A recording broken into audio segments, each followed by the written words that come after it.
Today in this class, I will be talking about a national challenge called the Fslcup.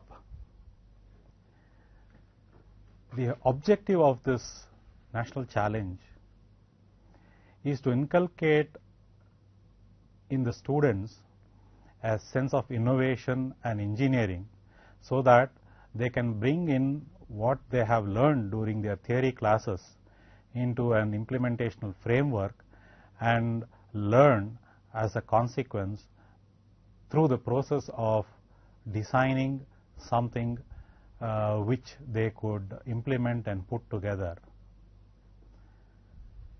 This concept was started last year in a small way, and it was called the Smart Car Race 2010, where around 100 teams participated from all over the country, and many of the students have gained lots by way of experience in performing, in going through the process of designing these circuits and algorithms and actually make it work. So continuing along the same lines, this year too, we are organizing this Fslcup. The challenge here is to have a model car which is fitted with electronics and electromechanical systems, such that this model car will by itself track a set track, and the car that will perform the best, meaning the car that will go around the unknown track in the quickest time, will be declared as the best performer. So this is the broad objective of this competition. I will describe to you the model car and its components, such that you get an idea of implementing and designing, and also to give you some confidence in going about the design. Okay. Let me bring your attention to this particular model. So this is a model car which was used in last year's competition. A car similar to this model will be used this year too, probably with a few modifications. You see here that this car having these 4 wheels. Okay. On the rear side, you see there is a motor. This is the drive motor or the propulsion motor, which is coupled to the wheels by means of a gear mechanism, and these 2 wheels are mounted through a mechanism here which will provide the differential speed during turnings. And on the front side, you will see here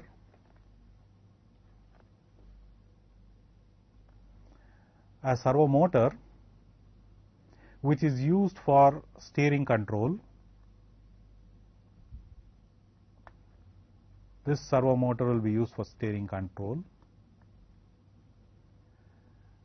And then still further on the front, you see a component here. This is a sensor, the line sensor, which senses the track. The car is supposed to move on this track, okay, and automatically adjust the steering mechanism, steering positions,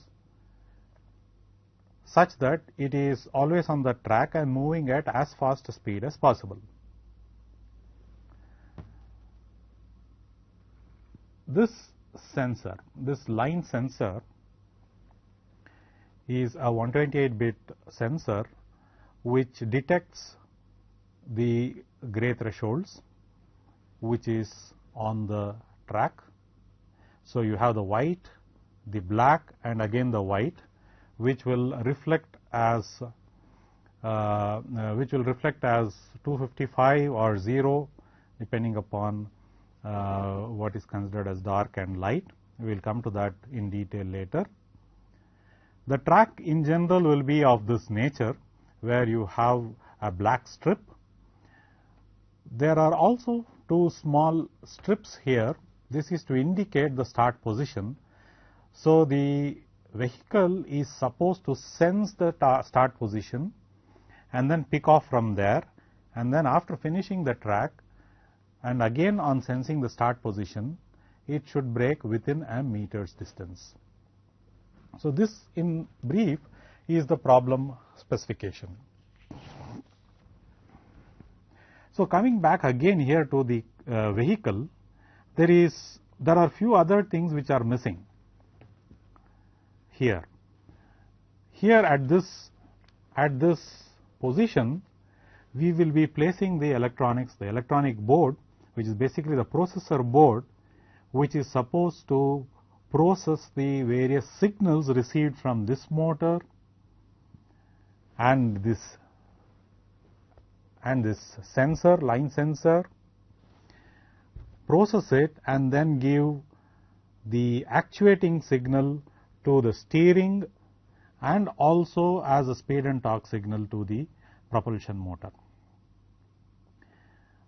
So all these things will be performed by a processor board which will be mounted on here, which will contain a Freescale processor, and which is what you are supposed to embed the code that you will design. Okay. So coming back to the board, let us see what are all the components that you have. So we have two motors. So let me put in the picture of a motor here. So there is a DC motor, and this, let me call it as the propulsion motor or the drive motor.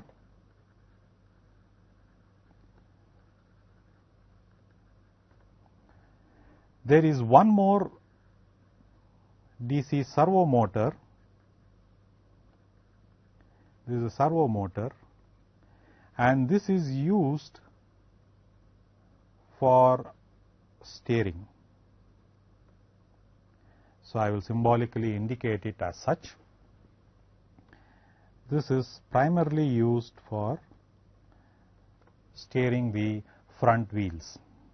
The propulsion motor is connected to the rear wheels, and this is actually providing the drive power. Now coming back to the components, you have these two components which are mounted onto the vehicle. We also have one more component, which is the sensor called the line sensor.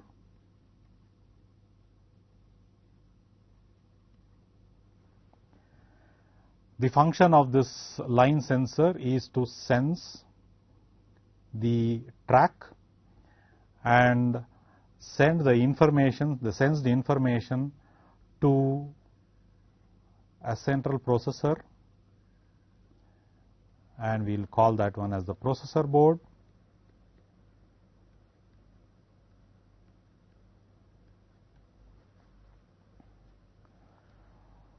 So the processor board will compute based on the information that it receives from the sensor, line sensor, the speed sensing,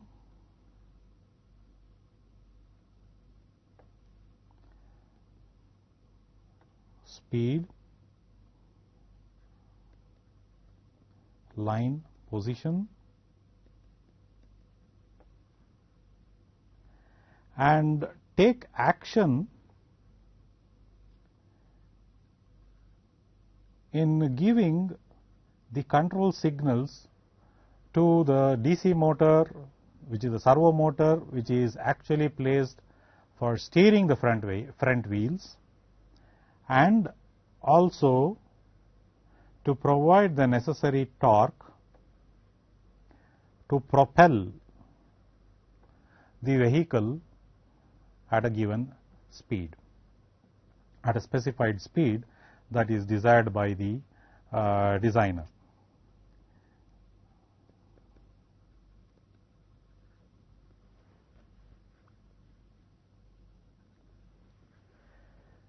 Now, these are in general the aspects, various components, the electronics and the electromechanical devices that will be present in the vehicle, and this vehicle, along with all these parts which I have just mentioned, the sensor, the processor board, the DC servo for steering and the DC motor for propulsion, will be given as a kit to every team. In some of the kits, actually we have two versions of the kit, one with a single propulsion motor and another with dual propulsion motor. If you look at this model vehicle, and let me show the rear. Here you see there is one propulsion motor which is connected through a gear train to the rear wheel. In the other model, alternate model, we have one propulsion motor directly connected to this wheel and another propulsion motor connected to this wheel, and these two wheels are not on the common shaft, and there is no specific differential mechanism as in this single motor model. So, in the single motor model, these two wheels can have differential movement. So, they are not actually on the same hard fixed shaft. This is due to this kind of a differential mechanism which is present here, if you are able to see this here at this particular point. Okay. Now, this mechanism will not be there in the other model. You will have one motor connected to this wheel, another motor connected to this wheel. So, in that case, you will need to control the speeds of those two motors and ensure that when the car is taking the turns, the proper speeds are given to each of these motors such that the vehicle is on track. Okay. So, coming back to the board. So, apart from these components which are there, the other model will have one more extra component, which is one more motor, one more DC motor,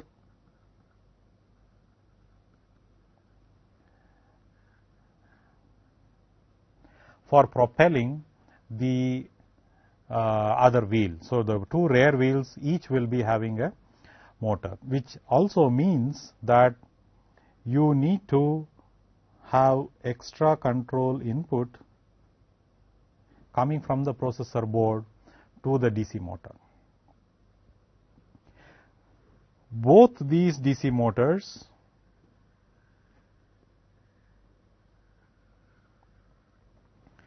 should be controlled in such a manner that they do not go off the track. When they are going on a straight track, both these DC motors will be having the same speed, and if one has to turn right, then the right wheel motor will go slow and the left wheel motor will go fast, and one has to turn left, the left wheel motor will go slow and the right wheel motor will go fast. So, these things will have to be taken care in the control algorithm, which we will discuss by and by. Now, coming to the issue of control, we see that we have either 2 or 3 motors. So it implies that we need to control the motor by giving the proper power, proper torque, such that the proper speeds or desired speeds are achieved from the model. So consider a motor, a DC motor,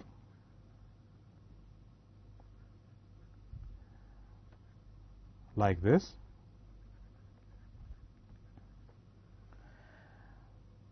And it is connected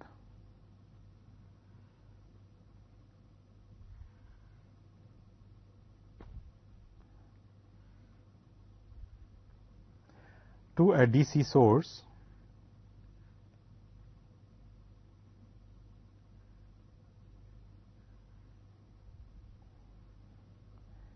and let me call this one as the armature voltage VA, and there is an armature current IA that flows through the DC motor. The DC motor is connected to the shaft and coupled to the wheels.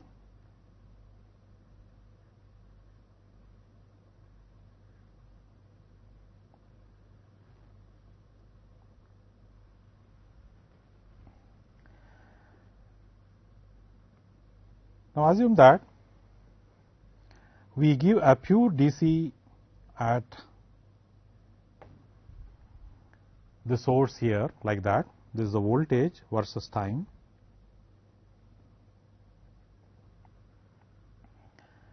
The current is also supposed to be a DC. The torque that you will get out at the shaft,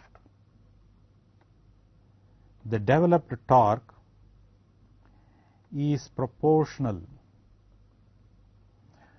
to the current IA, which is flowing through the armature. Okay. This is the simple basic principle that will be used. Now, if the shaft is rotating at a speed omega, this will result in a back EMF called EB across the terminals of the motor, across the two terminals of the motor. So if, let us say, the wires or the conductors here do not contain any resistance, then apparently VA will be equal to EB. EB will match VA. However, the armature windings definitely will have a finite resistance, finite impedance, and you would have an RA and probably equivalently an inductance also LA that would come into the picture there. So if you have these non-idealities, what you would actually have as the armature current would be the applied voltage minus the back EMF divided by RA under steady state.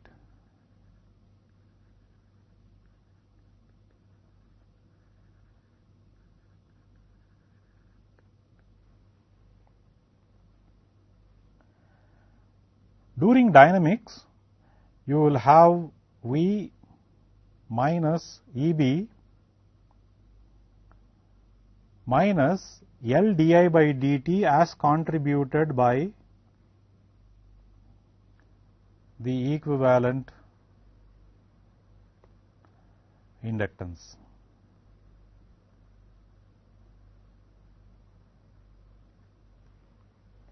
This also would come as a part of the equation here during dynamics. However,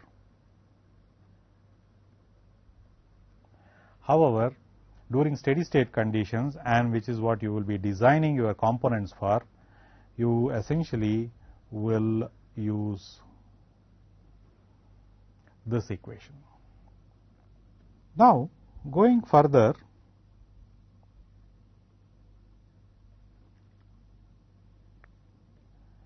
let me represent the steady state equivalent circuit like this. We have the DC motor,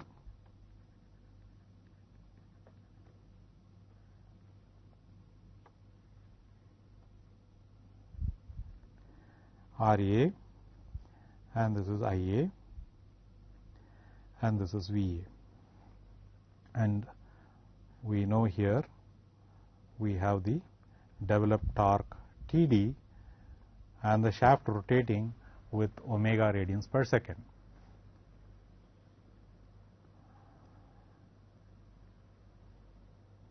The induced back EMF across the terminals, which is called EB, is directly dependent on the speed. Torque TD is proportional to IA, or TD is equal to KIA. Okay. EB is proportional to omega, or EB is equal to K omega. The case here, the term K constant, is a motor constant.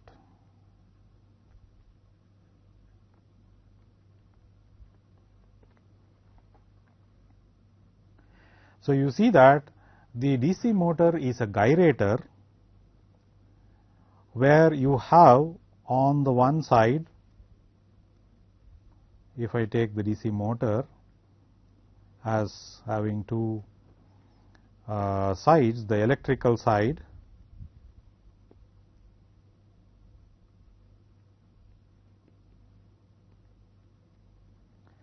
and the mechanical side.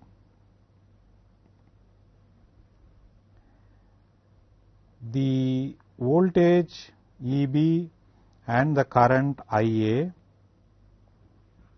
on one side,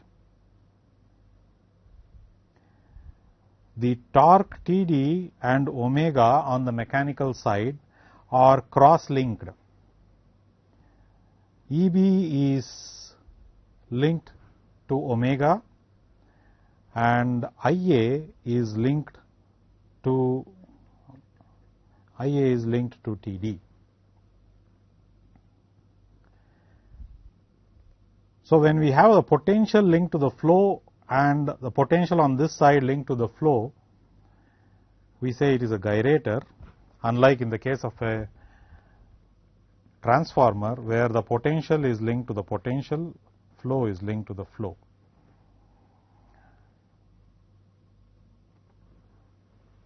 This also gives us a means for sensing the speed. If you don't have a speed sensor, we can sense the speed of the DC motor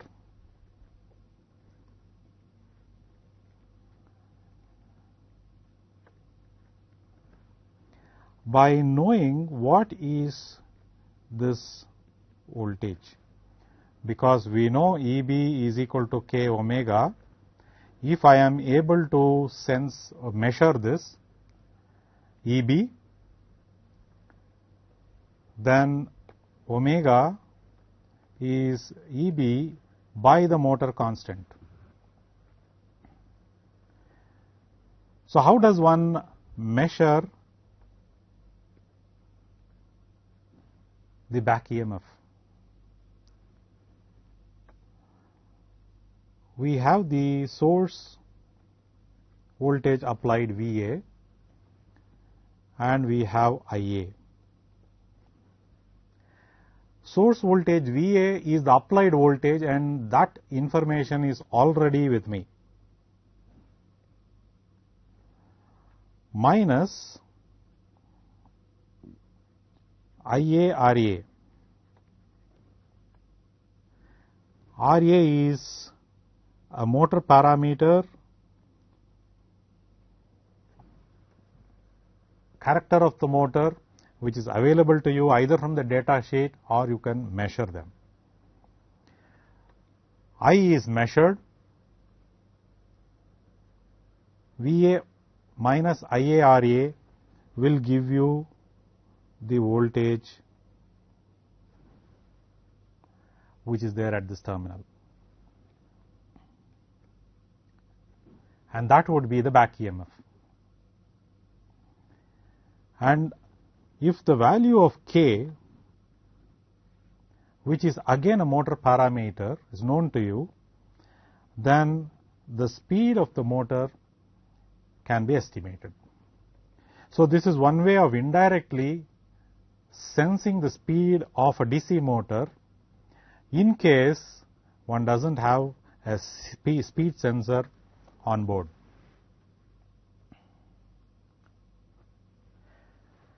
So coming back to our original system, where I have a DC motor,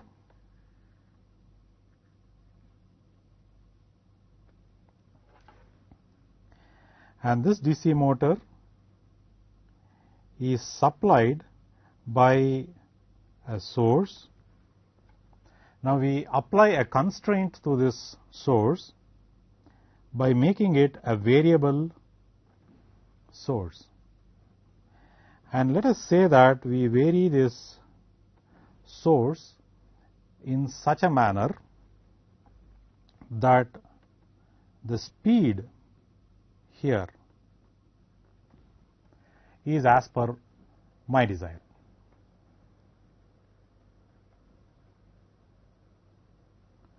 So if you vary this VA, apparently omega, which is proportional to the back EMF,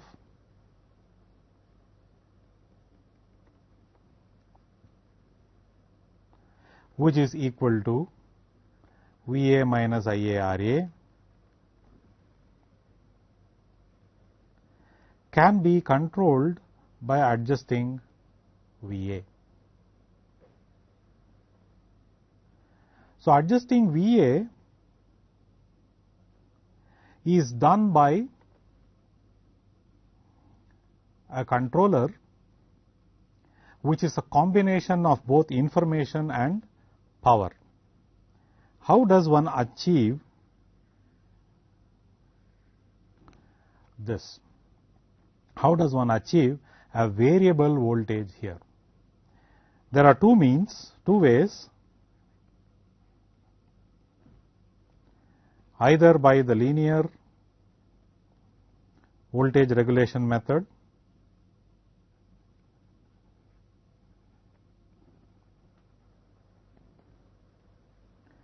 or by switched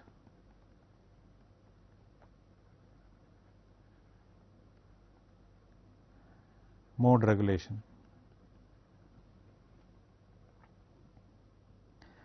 Linear regulation method, of course, is more dissipative, and therefore most of the DC motor drives adopt the switched mode regulation method. So what is done in this method? So let us say I have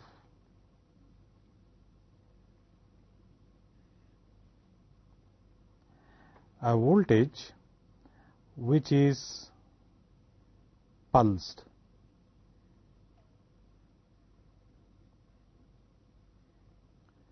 As shown here. Now this kind of voltage is applied to the DC motor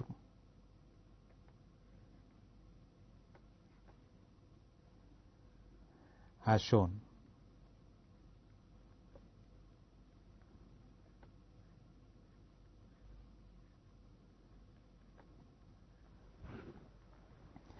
Now let us say this pulsed voltage here swings from 0 to V, and let us say there is a periodicity in the way these pulses are turned high and low.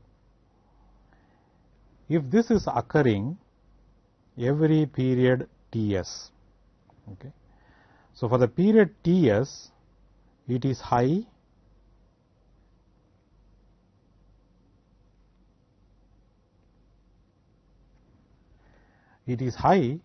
for a period T high, and it is 0 volts for a period 1 minus T high. So, we call D as the duty ratio which is T high by Ts.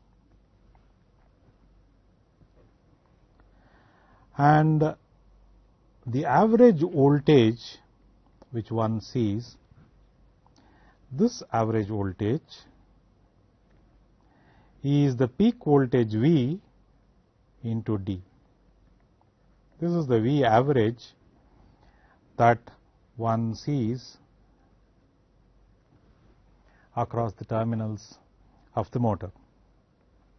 So, if we apply such a pulsed wave shape, a pulsed waveform to the terminals of the motor, we achieve an average voltage which is in between the lower limit and the higher limit of the pulsed waveform, which is switching with a period of Ts and having controllable high period time and low period time, which means controllable duty ratio. In such a case, the average, which is called V into D, is applied across the terminals. This would mean that this armature voltage which is applied can swing from 0 to V, 0 when D is equal to 0 and V when D is equal to 1, when it is always high. So, at this, across this terminals here,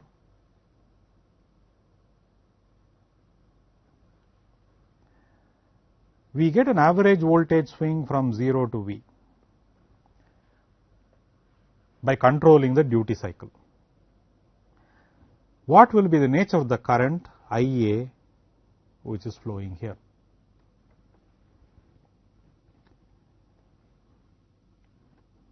You see, this impedance here, which is in series, equivalently in series with the motor, is an RA and a LA. It has a time constant LA by RA. And if the switching period is small enough, you will see that the current IA will try to rise exponentially and try to fall exponentially, and will in some way stay in between. Though in this figure it coincidentally seems to be hovering about the average, voltage average, it need not be so. The IA is determined by the total power that you draw. So, the current average is different from the voltage average, which I will show in the next figure. So, if we draw the x and the y axis as this function of time, let us have the voltage VA and IA. The voltage VA is the average of this pulsating pulse width modulated waveform, which is swinging between two limits, 0 and V volts, 0 and V volts. And VA is this is VA, which is V into D, which is the duty ratio of this pulse. Now, if you come to the IA need not be on the same average. It can take some other average, which is actually determined by the power. So, if we consider this as the IA, the power drawn from the source is VA into IA, the average power that is drawn from the source, or the power that is delivered to the load, mechanical power, is the developed torque into omega. So, if the efficiency is very high, let us say, then the power drawn from the source, electrical source, will be equal to the mechanical power, and IA will naturally fall into place by the power required by the average voltage that is applied. So, this will settle down at this value, at this level, depending upon the power which is drawn from the load, in which case, in this case, it will be the torque demand or the torque that is developed by the motor, which is dependent on the track conditions, turning conditions, braking conditions, issues like that one. Okay. So, how do we generate a waveform such as this, a pulse width modulated waveform,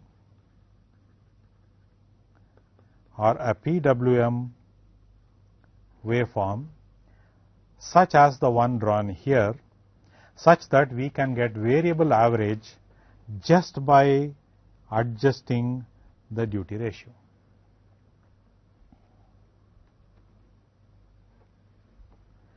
So, let us consider, for example, a case where the DC motor,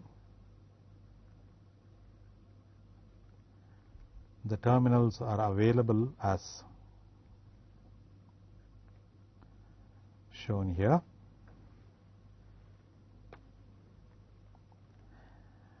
and on one side we have the voltage source with amplitude with a value V, and its terminals are brought out as shown here. Now, how do we make the connection between these two such that we get a pulse width modulated wave shape? Now, let us say that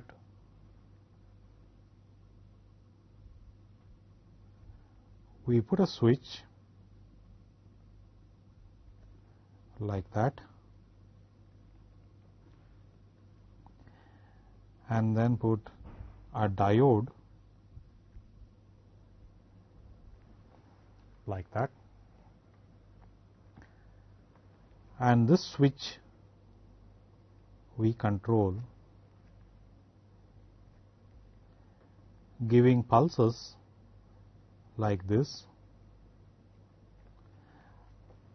on time. This is the on time,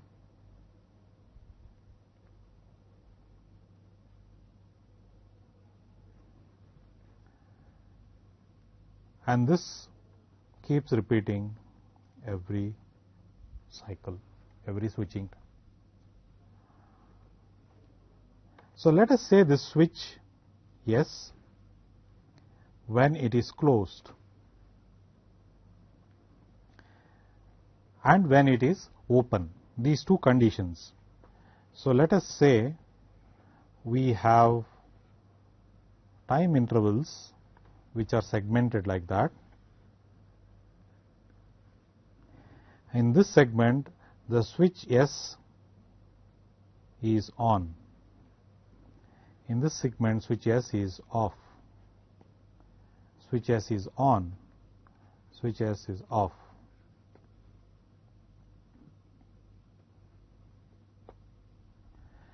So when the switch S is on, what is the voltage across the terminals A and B?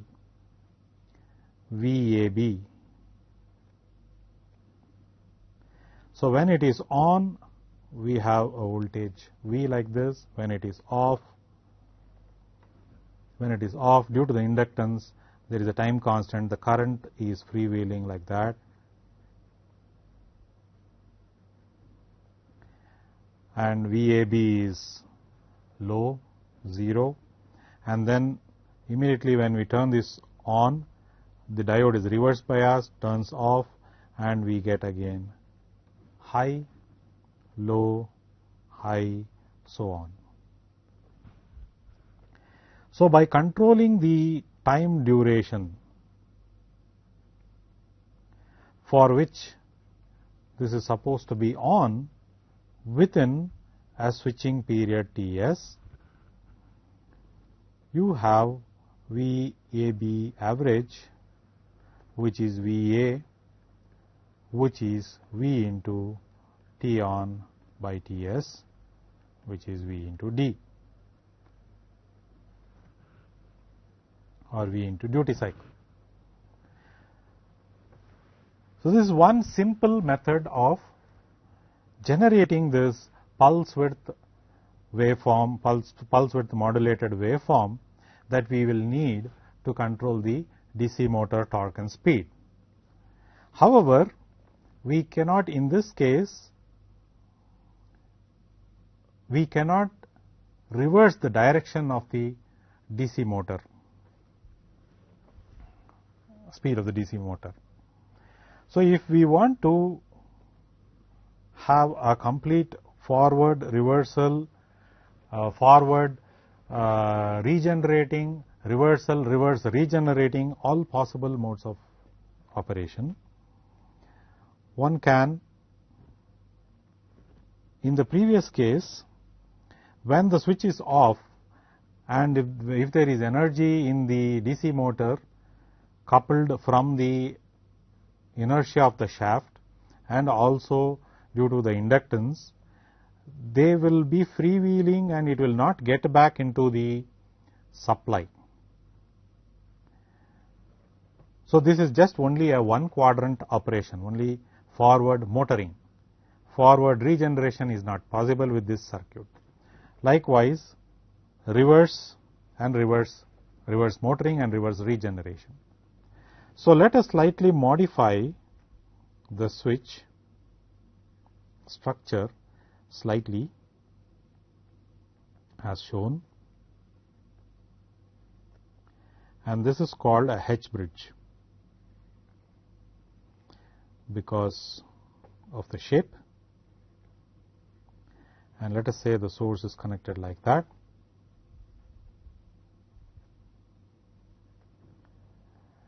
And we have the motor connected in between in this manner.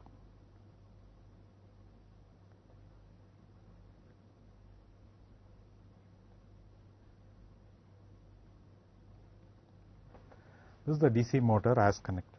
Now let us say this is switch S1, this is switch S2, this is switch S3, this is switch S4. And let us segment the time into the following possibilities. Now let us say this is T. Now let us say S1 and S4 are on.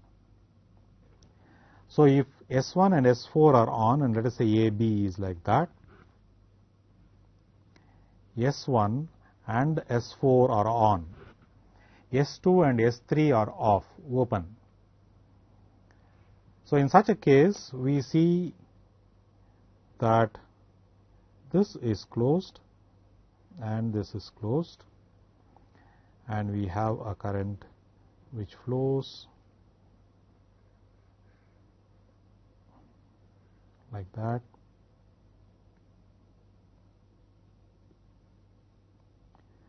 and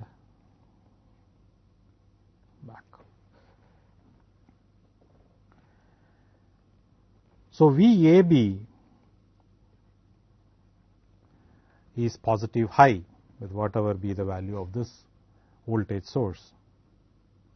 And when S1 and S4 are off, one can turn on S3 and S2.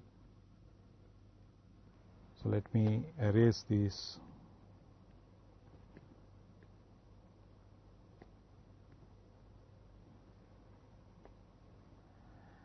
So, consider now that S2 is on and S3 is on. That is, you have S2 and S3 on. So, if there is any energy in the DC motor, it will get freewheeled in a direction put into the source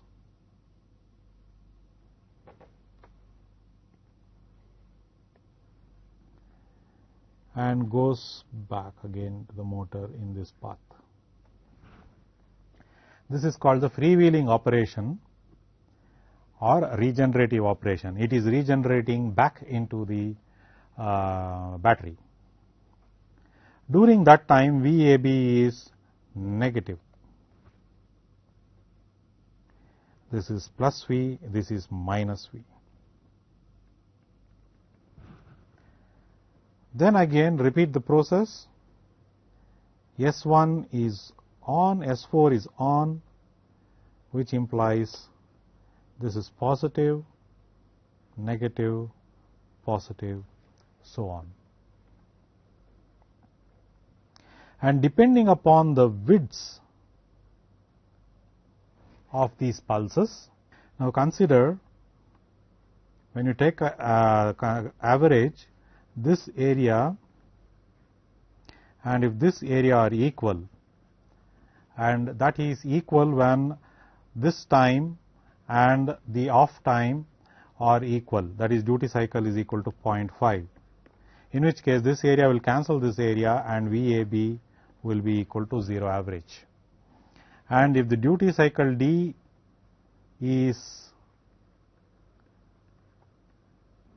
greater than 0.5, the positive area is more than the negative area, and we can say the VAB average is greater than 0.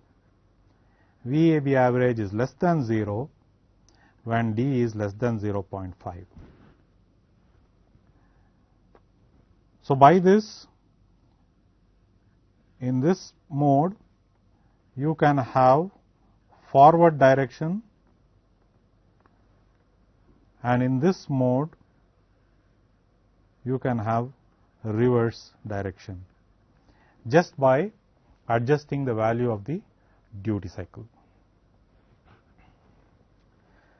Now, this switches S1, S2, S3 are implemented using power semiconductor devices called MOSFETs or IGBTs, but in general we will be using MOSFETs for this particular project, and they are placed in this form of circuit topology as shown. A MOSFET symbolically is represented like that.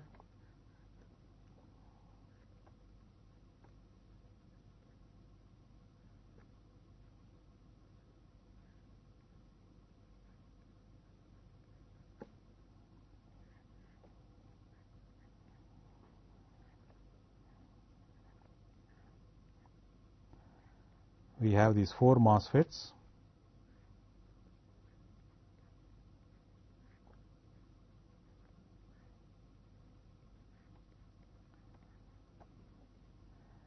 Connected in this fashion.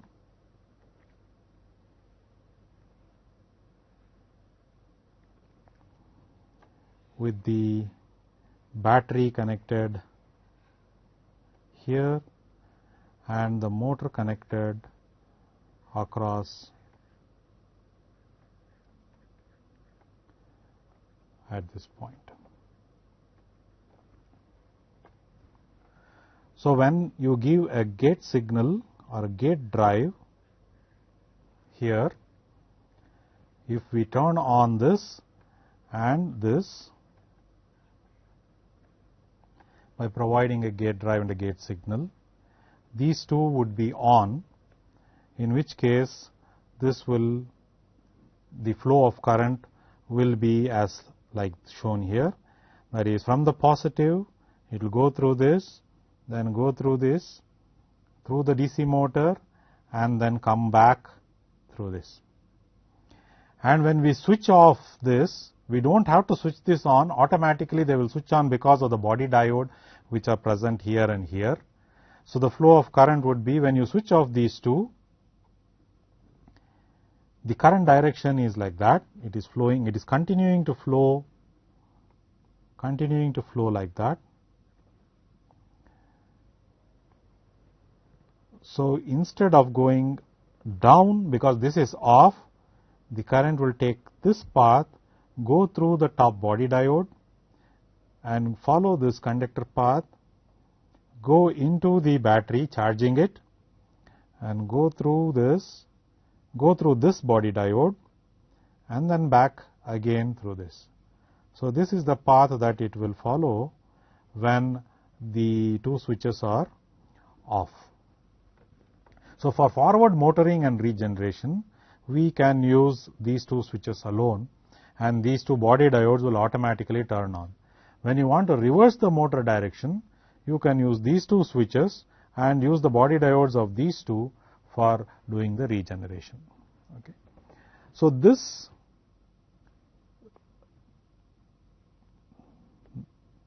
portion of the circuit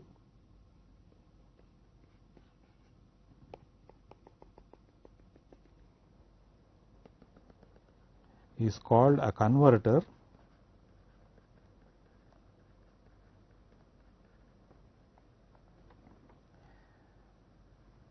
or in some literature it is also called H-bridge converter. Okay.